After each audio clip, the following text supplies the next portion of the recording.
As John Flaherty wraps up his 25th season coaching football here in Burlington, the last 9 as head coach, the Greyhounds will finish either 3-6 or 4-5. But he takes great satisfaction knowing he coaches the same as if a team has a losing record or goes 9-0.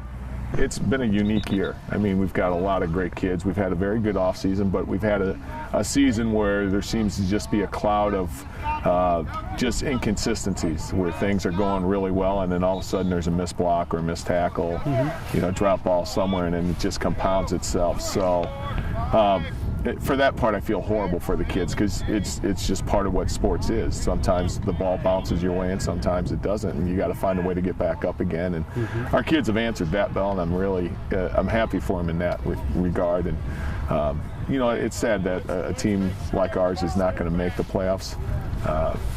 But again, I mean, it's just part of life. And the biggest thing that I talked with our kids today about was the fact that a record doesn't define who you are. I mean, it just is what has happened through the season for you. So, we're hoping that our kids take that in as we get into Washington this week. How about that part of it where you're an insider, you're the coach, these guys are the insiders, but parents and fans, they don't know the inner workings of individual football teams too, and they want 7-2, they want 8-1 too, but I think you can look at these guys and have peace of mind and say they left it all out there.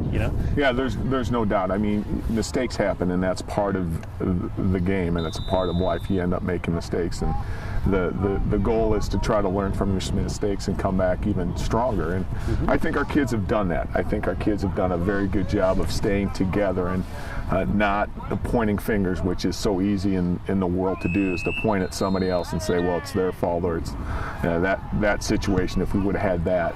Our kids have, done a very good job of owning up to it and realizing that there's more to be done if we're going to be competitive at the next level. Right now we're beating teams that we're supposed to beat, but we have to be able to beat the teams that people don't think we're supposed to beat. So, and that means there's going to be a new level of commitment coming in 2015. Just a good bond, good group of guys. I love waking up every day knowing that I get to come to football practice with these group of guys, so it really makes it special. Flaherty does a great job being consistent with his commitment to God, whether it's in the good times or the difficult times. And he says when self-doubt comes into play, he's got a game plan for success. Praying. And I think we get away from thinking that we can only pray in certain places, certain times, in certain ways. We don't. I know I have learned that praying doesn't have to occur then. It occurs while you're walking on a field, while you're in the midst of talking to a player, while you're sitting breaking down film. And so for me, I've just been blessed by the fact that my time with God and praying to Him has been awesome, because I've been able to, when we talk about praying, we're talking about having a conversation with God. Flaherty is the FCA huddle coach here at Burlington High School. Are you ready to start FCA on your college, high school, or middle school campus? To find out how, you can contact me or check out our website at illowafca.org. With the FCA Story of the Week, I'm Dan Pearson.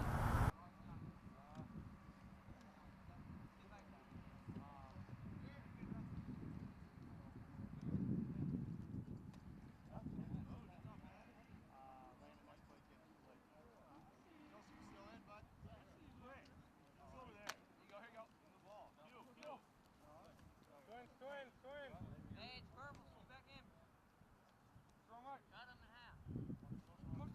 Go.